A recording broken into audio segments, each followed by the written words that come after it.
2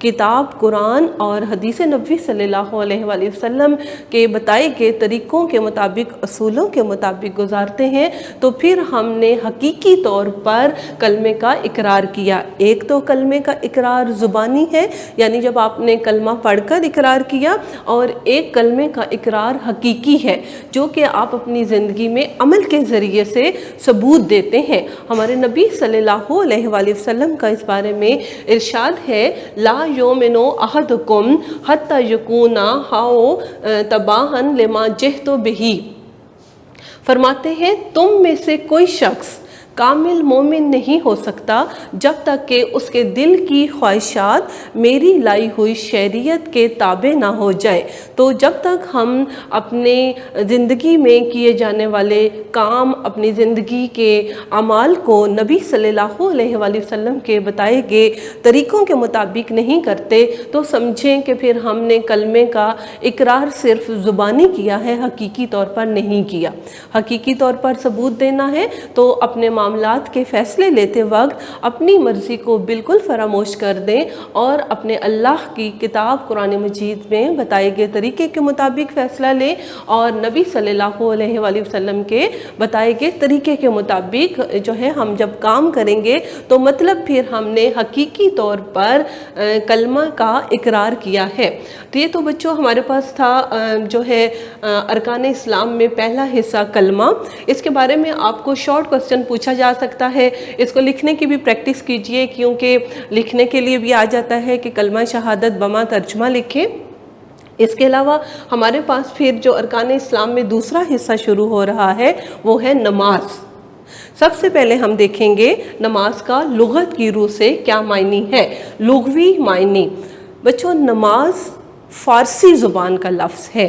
دیکھیں، نماز فارسی زبان کا لفظ ہے۔ عربی زبان میں نماز کو صلاۃ کہتے ہیں، اور لفظ صلاۃ کے معنی ہے دعا کرنا، التجا کرنا، مانگنا۔ پھر ہم دیکھیں گے کہ ہمارے پاس نماز کا اصطلاحی مفہوم کیا ہے، یعنی شریعت اسلام کی روح سے لفظ نماز کیا معنی رکھتا ہے۔ نماز وہ بدنی عبادت ہے جو ہر عاقل اور بالغ مسلمان پر نبی صلی اللہ علیہ وآلہ وسلم کے بتائے ہوئے طریقے کے مطابق مقررہ اوقات میں خاص آداب و شرائط کے ساتھ لازم ہے، فرض ہے۔ اب میں تھوڑا سا کلیئر کرتی چلوں بچوں، ہم کیوں کہتے ہیں نماز وہ بدنی عبادت ہے؟ کیونکہ ہم اپنے پورے بدن سے نماز ادا کرتے ہیں، ہماری زبان سبق پڑھ رہی ہوتی ہے، ہم قیام کی حالت میں کھڑے ہوتے ہیں، ہم رکوع کرتے ہیں، ہم سجدہ کرتے ہیں۔ تو اس کے بعد یہ کہ نماز ہر عاقل اور بالغ یعنی جو ہوش میں ہو، اور ایک اللہ کے نبی صلی اللہ علیہ وآلہ وسلم نے جو ہے بچے، بہت چھوٹی عمر کے بچے نہیں، پھر جب انسان سن بلوغت کو پہنچتا ہے تو اس وقت نماز کو لازم کیا گیا ہے۔ پھر مسلمان کے لیے نماز کا حکم ہے، اور نماز کے جو نبی صلی اللہ علیہ وآلہ وسلم نے طریقے بتائے ہیں ان کے مطابق ہم نے نماز ادا کرنی ہے، اور نماز کے مقرر اوقات ہیں۔ جو فرض نماز ہم پڑھتے ہیں اس کے مقرر اوقات ہیں، اور خاص آداب اور شرائط کے ساتھ ہم نے نماز پڑھنی ہوتی ہے، اور نماز فرض ہے۔ اصطلاحی مفہوم، شرعی مفہوم شریعت بتانے سے مکمل ہوتا ہے، اور یہاں پہ اس لیے ہم نے آیت شامل کی، وَأَقِیمُوا الصَّلَاةَ وَآتُوا الزَّکَاةَ۔ سورہ بقرہ کے اندر آیت نمبر 43 میں اللہ تبارک تعالیٰ فرماتے ہیں اور نماز قائم کرو اور زکوٰۃ ادا کرو۔ ہم نے بچوں دیکھا سب سے پہلے لغوی معنی اور اصطلاحی معنی۔ اب ہم دیکھیں گے نماز کے بارے میں قرآن مجید میں اور حدیث نبوی صلی اللہ علیہ وآلہ وسلم میں ہمیں کیا جو ہے ہدایات فرمائی گئی ہیں۔ یہاں پہ ہم دیکھتے ہیں اسٹوڈنٹس، کچھ آپ کے لیے یہاں پہ میں نے آیات لکھی ہیں، آپ کے لیے حدیث بھی بیان کی ہیں۔ پہلی آیت ہے ہمارے پاس وَأَقِیمُوا الصَّلَاةَ وَآتُوا الزَّکَاةَ، سورہ بقرہ کی آیت نمبر 43، اور نماز قائم کرو اور زکوٰۃ ادا کرو۔ دوسری ہمارے پاس آیت آ رہی ہے وَاسْتَعِینُوا بِالصَّبْرِ، آیت نمبر 45، یہ بھی سورہ بقرہ سے ہے، اور مدد طلب کرو صبر اور نماز کے ساتھ۔ پھر بچوں ہمارے پاس تیسری جو ہم نے آیت شامل کی ہے، ان الصلاۃ تنہا عن الفحشاء والمنکر، بے شک نماز روکتی ہے بے حیائی سے اور بری باتوں سے۔ پھر ہمارے پاس آیت نمبر 4 ہے، قالوا لم نکو من المصلین، یعنی قیامت کے دن جب سوال کیا جائے گا ان لوگوں سے جن کو سزا دی گئی، تو ان سے جب پوچھا جائے گا کہ تمہیں کیوں سزا دی گئی، تو قالوا لم نکو من المصلین، وہ کہیں گے کہ ہم نماز ادا نہیں کرتے تھے۔ پھر بچوں ہمارے پاس کچھ یہاں پہ حدیثیں بھی ہیں، من ترک الصلاۃ متعمدا فقد کفر، جس نے جان بوجھ کر نماز چھوڑی اس نے کفر کیا۔ پھر ہمارے پاس حدیث ہے، ان احدکم اذا صلی یناجی ربہ، جب نبی صلی اللہ علیہ وآلہ وسلم نے فرمایا جب تم میں سے کوئی نماز پڑھتا ہے تو گویا وہ چپکے چپکے اللہ تعالیٰ سے باتیں کرتا ہے، اور یہ ایک حقیقت ہے۔ عزیز طلباء و طالبات، آپ بھی نماز پڑھیں اور اس بات کو آپ محسوس کریں گے کہ جب ہم اللہ تبارک تعالیٰ کے سامنے کھڑے ہوتے ہیں، جب ہم اللہ تعالیٰ کے سامنے سجدہ کرتے ہیں، تو واقعی ہی ہمیں ایسا محسوس ہوتا ہے کہ ہم اللہ تعالیٰ کے سامنے حاضر ہیں اور ہم اس سے بات کر رہے ہیں۔ ہمارے نبی پاک صلی اللہ علیہ وآلہ وسلم نے بھی یہی فرمایا کہ جب تم میں سے کوئی نماز ادا کرتا ہے تو گویا وہ چپکے چپکے اللہ تعالیٰ سے باتیں کرتا ہے۔ پھر فرماتے ہیں اولو ما سہیلا، پہلا سوال جو کیا جائے گا سہیلا عن الصلاۃ، وہ سوال ہوگا نماز کے بارے میں۔ پھر بچوں بہت ساری جو ہے حدیثیں ہمارے پاس ہیں نماز کے بارے میں۔ رسول اللہ صلی اللہ علیہ وآلہ وسلم نے فرمایا کہ نماز میری آنکھوں کی ٹھنڈک ہے، نماز دین کا ستون ہے، نماز مومن کی معراج ہے۔ وہ لوگ جو نماز پڑھنے کے لیے مسجد میں حاضر نہیں ہوتے، ان کے لیے بھی نبی صلی اللہ علیہ وآلہ وسلم نے ناپسندیدگی کا جو ہے اظہار فرمایا ہے۔ اس لیے کوشش کیجئے کہ باجماعت نماز ادا کریں۔ اور پھر ہمارے پاس یہاں پہ ہم دیکھیں گے کچھ نماز کے فوائد ہیں۔ سب سے پہلے آپ نے لغوی معنی دیکھا، پھر آپ نے اصطلاحی معنی دیکھا، اس کے بعد ہم نے نماز کی تاکید قرآن اور حدیث کی روشنی میں دیکھی، پھر ہم نے یہاں پہ دیکھنا ہے کہ نماز کے فوائد کیا ہیں۔ نماز کے تو بے انتہا فوائد ہیں، لیکن ہم نے یہاں پہ آپ کی ٹیکسٹ بک کو دیکھتے ہوئے اور مزید اس میں کچھ پوائنٹس بھی ایڈ کیے ہیں۔ یہاں پہ نماز کے فوائد اور ثمرات، بچوں یہ بتانے سے پہلے ایک بات آپ کو بتاتی چلوں کہ اکثر ایگزامز میں کوسچن آتا ہے کہ نماز کے فوائد لکھیں۔ اگر کوسچن نماز کے فوائد پوچھا گیا تو آپ کے لیے بہت آسانی ہے، آپ انفرادی فوائد بھی لکھ سکتے ہیں، اجتماعی فوائد بھی لکھ سکتے ہیں۔ لیکن کئی دفعہ ایسے بھی ہوا ہے کہ کوسچن پوچھا گیا نماز کے انفرادی فوائد لکھیں۔ جب انفرادی فوائد پوچھے جائیں گے تو توجہ کیجئے کہ آپ نے وہ فائدے لکھنے ہیں جو فرد واحد کو ہیں، یعنی نماز پڑھنے سے جو فائدے ایک نماز پڑھنے والے انسان کو ذاتی طور پر خود کو ملتے ہیں ان فوائد کا ذکر کیا گیا ہے۔ اگر انفرادی فوائد پوچھے ہیں تو آپ نے اجتماعی میں سے کوئی لکھ دیا تو پھر وہ کراس ہو جائے گا، وہ غلط تصور کیا جائے گا۔ اور دوسرا ہمارے پاس نماز کے فوائد میں سے ہیں نماز کے اجتماعی فوائد۔ اجتماعی سے کیا مراد ہے کہ جو کہ امت مسلمہ کو فوائد ہیں، جو جماعت اسلام یعنی تمام مومنین کی جماعت کو، تمام مسلمانوں کو جو نماز کے فوائد ہیں وہ نماز کے اجتماعی فوائد کہلاتے ہیں۔ دوبارہ ایک دفعہ بیان کرتی چلوں، اگر کوسچن آتا ہے نماز کے فوائد لکھیں، پھر تو آپ انفرادی اجتماعی دونوں میں سے پوائنٹ سلیکٹ کر کے لکھ سکتے ہیں، لیکن اگر انفرادی پوچھا تو اجتماعی میں سے نہیں لکھنا، اور اگر اجتماعی پوچھ لیے ہیں تو پھر انفرادی میں سے نہیں لکھنے ہوں گے۔ اب ہم دیکھیں گے کچھ فوائد نماز کے انفرادی فوائد میں۔ پہلا ہمارے پاس جو فائدہ ہے وہ ہے بندگی کا احساس۔ انسان جب اللہ تبارک تعالیٰ کے سامنے کھڑا ہوتا ہے، اللہ تبارک تعالیٰ کے سامنے سجدے میں جاتا ہے تو وہ اس بات کا اقرار کرتا ہے کہ میں تیرا بندہ ہوں اور تو میرا رب ہے۔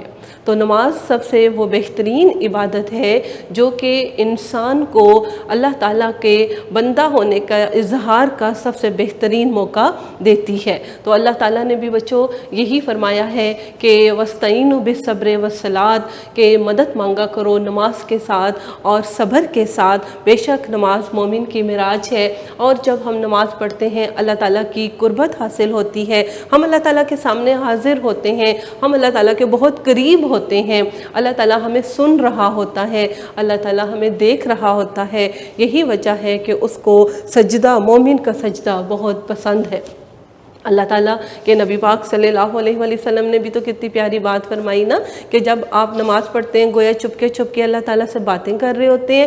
یہ ایک حقیقت ہے بچوں، قرآن مجید میں اللہ تعالیٰ فرماتے ہیں کہ جب میرا بندہ مجھ سے سوال کرتا ہے تو میں اس کے قریب ہوتا ہوں اور میں پکارنے والے کی پکار کا جواب دیتا ہوں، تو اسے چاہیے کہ وہ مجھ سے ہی مدد مانگے۔ تو اللہ تعالیٰ کی نماز میں آپ اللہ تعالیٰ کے بہت قریب ہوتے ہیں، اور نماز گناہوں سے بچاتی ہے۔ ان الصلاۃ تنہی عن الفحشاء والمنکر، بے شک نماز بے حیائی اور برے کاموں سے ہمیں بچاتی ہے۔ جب ہم نماز پڑھتے ہیں تو اس سے روحانی پاکیزگی حاصل ہوتی ہے، اور نماز انسان کے ذہن سے، انسان کے نفس سے برائیوں کو دھو ڈالتی ہے۔ جب ہم اللہ کے سامنے حاضر ہوتے ہیں، جب اللہ تعالیٰ کے سامنے ہم دعائیں مانگ رہے ہوتے ہیں، جب اللہ تعالیٰ کو ہم سجدہ کرتے ہیں، تو اللہ تبارک تعالیٰ ہمیں ایک ایسی قوت نصیب کرتے ہیں جو ہمیں بری چیزوں سے روک کے رکھتی ہے، ہمیں بری چیزوں سے بچا کے رکھتی ہے۔ نماز پڑھنے سے وقت کی پابندی کی عادت ڈلتی ہے۔ نبی صلی اللہ علیہ وآلہ وسلم نے فرمایا بے شک نماز مومنین کے لیے مقرر اوقات میں فرض کی گئی ہے۔ تو جب انسان 5 وقت کی نماز ادا کرنے کے لیے ٹائم کا دھیان رکھتا ہے، تو یہ دراصل ایک ایسی پریکٹس ہے جو انسان کو زندگی کے باقی معاملات میں بھی وقت کی پابندی کا عادی بنا دیتی ہے۔ تو بچوں، اس کے علاوہ نماز سے انفرادی طور پر فرد واحد کو جو ایک اور فائدہ ہوتا ہے وہ ہے طہارت اور پاکیزگی۔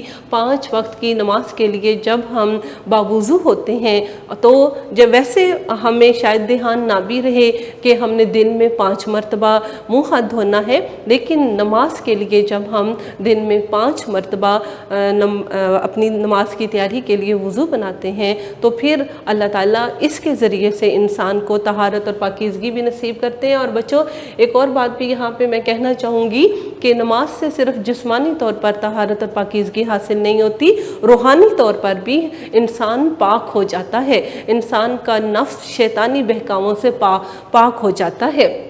اللہ تعالیٰ کی مدد رہتی ہے نماز پڑھنے والوں کے ساتھ، کیونکہ جب ہم اللہ تعالیٰ کو پکارتے ہیں، جب ہم اللہ تعالیٰ سے دعائیں مانگتے ہیں، جب ہم اللہ تعالیٰ کے روبرو حاضر ہوتے ہیں، تو پھر اللہ تعالیٰ انسان کو اکیلا نہیں چھوڑتے، بلکہ انسان کے ہر معاملات میں جب آپ دعا کے لیے ہاتھ اٹھاتے ہیں، جب آپ آنسوؤں کے ساتھ اپنے اللہ کو پکارتے ہیں، تو وہ ضرور آپ کو سنتا ہے۔ ایسا نہیں ہو سکتا کہ ہمارا اللہ ہمیں نہ سنتا ہو، وہ تو ہر جگہ موجود ہے، وہ سمیع ہے، وہ بصیر ہے، وہ دیکھنے والا ہے، وہ سننے والا ہے۔ ہم پورے اللہ تعالیٰ کی کائنات میں بسنے والی مخلوقات، زمین کے اوپر بسنے والی مخلوقات، پانی کے اندر بسنے والی مخلوقات اللہ تعالیٰ کو جب پکارتے ہیں تو اللہ تعالیٰ ان کو سننے والے ہیں، اللہ تعالیٰ ان کی مدد کے لیے ہر وقت حاضر ہیں۔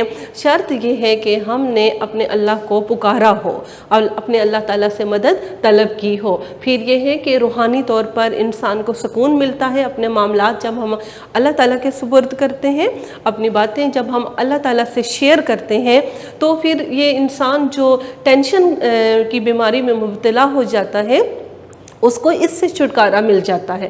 جب اللہ تعالیٰ کے سامنے بیٹھتے ہیں، جب اللہ تعالیٰ سے دعا مانگتے ہیں، جب اپنا معاملہ اللہ تعالیٰ کے سپرد کرتے ہیں، تو ہمیں روحانی طور پر سکون ملتا ہے کہ ہم نے کسی طاقتور ہستی کے سپرد اپنا معاملہ کیا ہے، ہم نے کسی کے ساتھ زیادتی نہیں کی۔ تو اس سے روحانی سکون ملتا ہے، نفسیاتی مسائل ختم ہوتے ہیں۔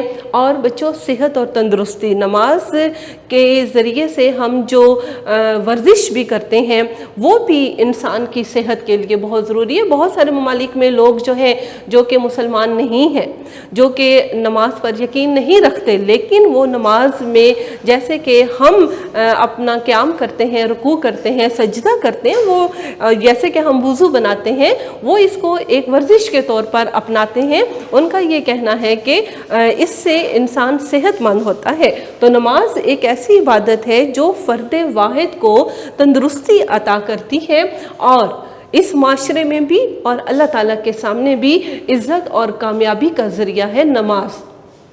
اور بچوں یاد رکھیں کہ قبر کی منزل نماز ادا کرنے سے آسان ہوتی ہے۔ جو پہلا سوال کیا جانا ہے نا ہم سے وہ ہوگا نماز کے بارے میں، تو کبھی بھی اپنی نماز مت چھوڑیں، اللہ کے سامنے سجدہ لازمی کریں۔ اس سے آپ کو روحانی طور پر، جسمانی طور پر اپنی زندگی میں سکون ملے گا، کامیابیاں ملیں گی، اور ایک بہت بڑی ذات اللہ تعالیٰ کی ذات کے سامنے جب حاضر ہوں گے تو آپ خود کو کبھی بھی اکیلا محسوس نہیں کریں گے۔ اور یہ ایک حقیقت ہے کہ جب آپ اللہ کی طرف ایک قدم چل کر جاتے ہیں تو اللہ آپ کی طرف 10 قدم بڑھتا ہے، آپ اللہ کی طرف چل کے جاتے ہیں تو اللہ آپ کی طرف دوڑ کر آتے ہیں۔ تو اپنے معاملات میں پکاریں تو صحیح، اپنے رب کو پکاریں تو صحیح، لیکن ایک بات یاد رکھیے گا، جب نماز پڑھتے ہیں، جب سجدہ کرتے ہیں، جب دعا کے لیے ہاتھ اٹھاتے ہیں تو اللہ کو اس وقت آپ پسند آئیں گے جب آپ اس کے بندوں کے ساتھ زیادتی نہیں کریں گے۔ بچوں حقوق اللہ تو ادا کرنے شاید پھر آسان ہے، نماز ہم پڑھ لیتے ہیں، زکوٰۃ ہم دیتے ہیں، روزے ہم رکھ لیتے ہیں، ہم حج بھی عمرہ بھی کر لیتے ہیں، لیکن اکثر زندگی میں آپ بھی اس بات کو نوٹ کیجئے، معاشرے میں بسنے والے لوگ کہاں پہ آ کے پھنس جاتے ہیں؟ جب انہوں نے حقوق العباد ادا کرنے ہوتے ہیں تو پھر آپ کی وہ نمازیں قبول نہیں ہوں گی کہ جب آپ نے اللہ کے بندوں کو ستایا، اللہ کے بندوں کے ساتھ زیادتی کی، ان کا حق مارا۔ آپ جب اللہ کے بندے کو روتا ہوا چھوڑ کر اللہ کے سامنے سجدے میں جائیں گے تو آپ کا سجدہ کیسے قبول ہوگا؟ تو کوشش کیجئے کہ حقوق اللہ ادا کرنے ہیں تو حقوق العباد کا بھی خیال رکھیں، اللہ تعالیٰ سے مانگیں، اللہ تعالیٰ کے سامنے حاضر ہوں، لیکن جب اللہ تعالیٰ کے سامنے حاضر ہوں تو آپ کے پیچھے آپ کی دی ہوئی تکلیف کی وجہ سے اللہ کوئی بندہ تنگ نہ ہو، اللہ کے کسی بندے کی آنکھوں میں آنسو نہ ہو، تو پھر ہماری نمازیں بھی قبول ہوں گی۔ ورنہ اگر ہم ایسا کرتے ہیں کہ لوگوں کو ستا رہے ہیں، ان کے حق مار رہے ہیں، ان کو تکلیف دے رہے ہیں، اور پھر جا کے ہم نماز پہ کھڑے ہو جاتے ہیں تو پھر ہماری ایسی نمازوں کا بھی کوئی فائدہ نہیں۔ جب قیامت کا دن ہوگا تو اپنی نیکیاں دے کر اللہ کے بندوں کے حقوق ادا کرنے پڑیں گے، تو اس دن پھر آپ کی ادا کی ہوئی نمازیں دوسروں کے حصے میں چلی جائیں گی۔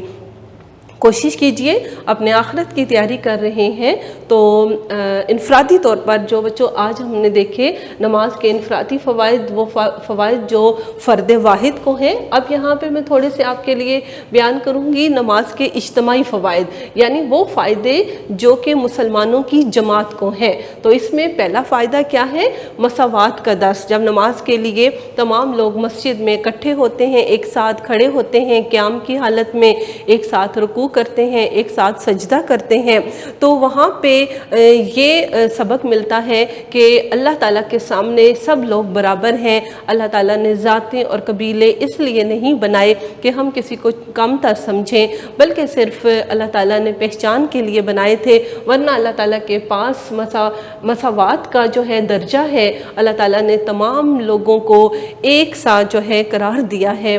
اور یہاں پہ پھر ہمارے پاس جو دوسرا فائدہ ہے وہ محبت اور جگانگت۔ نماز کے لیے جب مسجد میں حاضر ہوتے ہیں، ہر روز ایک دوسرے سے ملتے ہیں، ایک دوسرے کی تکلیف کے بارے میں پتہ چلتا ہے، ایک دوسرے کی خوشیوں کے بارے میں پتہ چلتا ہے۔ نماز ایک ایسا ذریعہ ہے جو ہمیں روز دن میں 5 مرتبہ اپنے مسلمان بھائیوں کے ساتھ ملنے کا موقع فراہم کرتی ہے، اور اجتماعیت کا شعور، اجتماعیت کا اکٹھے ہوتے ہیں، بعد جماعت ہوتے ہیں، اتفاق ہوتا ہے، اور اس سے ہم یہ بات سیکھتے ہیں کہ مسلمانوں نے اپنے معاملات کے فیصلے کرتے وقت کس طرح سے اتفاق کا مظاہرہ کرنا ہے۔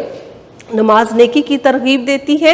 کچھ لوگ جب نماز پڑھنے کے لیے جاتے ہیں تو ان کو دیکھ کے بعض اوقات کوئی ایسا انسان جو نماز پڑھنے کا عادی نہیں ہے، بعض اوقات اس کا کوئی دوست نماز پڑھنے کے لیے جب جا رہا ہے یا نمازیوں کو مسجد کی جانب بڑھتے ہوئے دیکھتے ہیں تو ان کو دیکھ کے بھی انسان کے ذہن میں یہ خیال آ جاتا ہے کہ میں بھی اٹھوں، میں بھی اپنے اللہ کے سامنے سجدہ کروں، جس نے مجھے تخلیق کیا، جس نے مجھے رزق دیا، جس نے مجھے عزت دی، میں اس کے سامنے حاضر ہوں اور میں اس کی عبادت کروں۔ تو نماز کا ایک فائدہ یہ بھی ہے کہ نیکی کی طرف بلاتی ہے، اور بچوں ڈسپلن سکھاتی ہے، نظم و ضبط سکھاتی ہے زندگی میں۔ اپنے معاملات کو انجام دیتے وقت کس طریقے سے آپ نے جو ہے ڈسپلن کا، نظم و ضبط کا مظاہرہ کرنا ہے، اس کی سب سے بہترین شکل آپ کو نماز میں ملتی ہے، اور نماز انسان کو برائیوں سے روکتی ہے۔ ان الصلاۃ تنہیٰ عن الفحشاء والمنکر کر بے شک نماز بے حیائی کے کاموں سے اور بری باتوں سے روکتی ہے۔ جب ہم نماز کے لیے کھڑے ہوتے ہیں تو پھر ہم برے کاموں کو چھوڑ دیتے ہیں، کیونکہ ہم سوچتے ہیں کہ جب ہم اللہ کے سامنے حاضر ہوں گے تو پھر کس منہ سے اللہ کے سامنے حاضر ہوں گے۔ جب ہم گناہ کر رہے ہیں تو نماز آہستہ آہستہ انسان کو نفسیاتی جو بیماریاں ہیں ان سے بھی بچاتی ہے، شیطان سے بھی بچاتی ہے۔ اللہ تبارک تعالیٰ نے بچوں جب نماز کا حکم دیا تھا، جب اللہ تعالیٰ نے خمر و میسر کا جہاں پہ ذکر کیا گیا ہے قرآن مجید میں شراب اور جوئے کا، تو اللہ تعالیٰ نے جب لوگوں کو شراب پینے سے منع کیا تھا نا، تو اس میں یہ حکم بھی فرمایا تھا نماز کے ذریعے سے بھی کہ تم اس وقت تک نماز ادا نہ کرو جب تک کہ تم جو کچھ بول رہے ہو اس کو سمجھ نہ جاؤ۔ یعنی یہ ایک طرح سے اشارہ تھا کہ لوگ اب نماز کے اوقات میں یا نماز پڑھنے کا وقت ہونے والا ہے تو اس وقت میں شراب پینا چھوڑ دیں گے۔ اللہ تبارک تعالیٰ نے نماز کے ذریعے سے انسان کو اور مسلمانوں کی جماعت کو بہت ساری برائیوں سے اور بے حیائی کے کاموں سے نجات دی ہے۔ جب نماز پڑھتے ہیں نا تو شیطان غالب نہیں آ سکتا، اور جب شیطان غالب نہیں آتا تو پھر بہت ساری گندی حرکتیں یا بہت ساری بری باتیں جو کہ جن میں انسان کا ذہن مبتلا ہو جاتا ہے، نماز کی وجہ سے ہم ان سے بچ جاتے ہیں۔ تو نماز نفسیاتی طور پر بھی انسان کا علاج ہے، روحانی طور پر بھی انسان کا علاج ہے، اور امت مسلمہ کا اتفاق ہے۔ نماز کے لیے جب اکٹھے ہوتے ہیں تو مومنین کی ایک جماعت ہمارے سامنے آتی ہے اور اخوت اور ہمدردی کا جذبہ بیدار ہوتا ہے۔ نماز کے لیے حاضر ہوتے ہیں، کوئی بیمار ہے، کوئی تکلیف میں ہے، کوئی پریشانی میں ہے، اس کے بارے میں ہمیں پتہ چلتا ہے، اور بہت دفعہ تمام لوگ مل کر ان کی مدد کرتے ہیں۔ تو جب نماز کے لیے ہم مسجد میں ہی نہیں جائیں گے، جب صرف گھر میں ہی رہیں گے یا اپنے باقی معاملات کو، زندگی کے معاملات کو دیکھ رہے ہوں گے، تو پھر کیسے پتہ چلے گا کہ ہمارے قریب ہی بسنے والے، ہمارے ہمسائے میں ہی بسنے والے لوگوں کے گھر میں کیا پریشانی ہے، کیا تکلیف ہے؟ بعض اوقات ہمیں بالکل نہیں پتہ چلتا۔ تو آپ اگر نماز کے لیے جاتے ہیں تو وہاں پہ ایک دوسرے سے ملاقات ہوتی ہے، ایک دوسرے کے بارے میں، حالات کے بارے میں بھی بہت دفعہ پتہ چلتا ہے۔ اور یہاں پہ ایک ذکر یہاں کروں گی بچوں، بے روح نمازیں، کہ کچھ نمازیں بے روح ہوتی ہیں، یعنی ان میں جان نہیں ہوتی۔ جس طرح آپ جو ہیں پھول جب پودے سے توڑتے ہیں تو اس میں کتنی اچھی خوشبو ہوتی ہے، لیکن کچھ پھول ہم کاغذ کے بھی بناتے ہیں جن کے اندر کوئی خوشبو نہیں ہوتی۔ تو اسی طریقے سے وہ نماز جو اللہ کی بندگی کا اقرار ہے، وہ نماز جو اللہ کی رضا طلب کرنے کے لیے ہم ادا کرتے ہیں، وہ نماز جس میں ہم دل سے اللہ تعالیٰ کے سامنے حاضر ہونے کا اقرار کرتے ہیں، وہ نماز جس میں ہم دل سے اللہ تعالیٰ کو پکارتے ہیں، وہ نماز جو ادا کرتے وقت ہم اللہ تعالیٰ کے بندوں کا بھی دھیان رکھتے ہیں، وہ اصل نماز ہے۔ لیکن اگر آپ یہ سمجھتے ہیں کہ ہم اللہ کے بندوں کو تنگ کر کے اپنی نمازیں ادا کریں، ہم فٹافٹ جا نماز پہ گئے اور ٹکرے ماری اور بھاگ گئے، ہم نے نماز ادا کر لی، ایسی نماز نہیں، نماز دل سے ادا کریں۔ اگر آپ نے جو ہے صرف نماز کو ایک فرض سمجھتے ہوئے، ایک مجبوری سمجھتے ہوئے جلدی جلدی ادا کیا تو وہ نماز بے روح ہوگی، اس نماز میں کوئی جان نہیں ہوگی۔ نماز ایسی قابل قبول ہے جو بے حیائی اور بری باتوں سے روک سکے۔ تو بچوں آج یہ آپ کا لیکچر نمبر جو 17 ہے، اس میں ہم نے باب دوئم کا حصہ اول میں سے پہلا کوسچن ڈسکس کیا۔ میں ہلکا سا ایک خلاصہ آخر میں بیان کرنا چاہوں گی۔ آج ہمارے پاس لیکچر نمبر 17 تھا۔ لیکچر نمبر 17 میں ہم نے چیپٹر 2 شروع کیا، اور چیپٹر 2 میں ہمارے پاس 3 حصے ہیں۔ پہلے حصے میں ارکان اسلام، دوسرے حصے میں حقوق العباد، تیسرے حصے میں معاشرتی ذمہ داریاں۔ چیپٹر 2 آپ کا پورا ان چیزوں پر مشتمل ہوگا، جس میں سے آج ہم نے کلمہ دیکھا، اشہد ان لا الہ الا اللہ وحدہ لا شریک لہ واشہد ان محمدًا عبدہ ورسولہ۔ کلمے کے 2 حصے ہیں، یاد رکھیں۔ کلمے کے پہلے حصے میں ہم توحید کا اقرار کرتے ہیں، کلمے کے دوسرے حصے میں ہم رسالت کا اقرار کرتے ہیں اور حقیقی زبان سے اقرار کرتے ہیں، لیکن اپنی زندگی کے معاملات کو انجام دیتے وقت قرآن اور سنت نبوی کا خیال رکھیں گے تو پھر اصل میں آپ نے حقیقی گواہی دی، کلمہ کی۔ اس کے بعد ہم نے آج موضوع دیکھا نماز، لغوی معنی میں دیکھا۔ یاد رکھیں نماز فارسی زبان کا لفظ جو ہے نا نماز، یہ فارسی زبان کا لفظ ہے، اور عربی زبان میں نماز کو صلاۃ کہتے ہیں، جس کے معنی دعا کرنا، التجا کرنا۔ پھر ہم نے بچوں اصطلاحی معنی دیکھا، نماز کی تاکید قرآن و حدیث کی روشنی میں، نماز کے فوائد جو ہیں وہ انفرادی بھی سمجھیں اور اجتماعی بھی سمجھیں۔ یہ آج کا آپ کا چیپٹر تھا۔ میری دعا ہے کہ اللہ تعالیٰ ہمیں اس کو سمجھنے میں مدد فرمائے اور ہمیں نماز کا عادی بنائے۔ السلام علیکم۔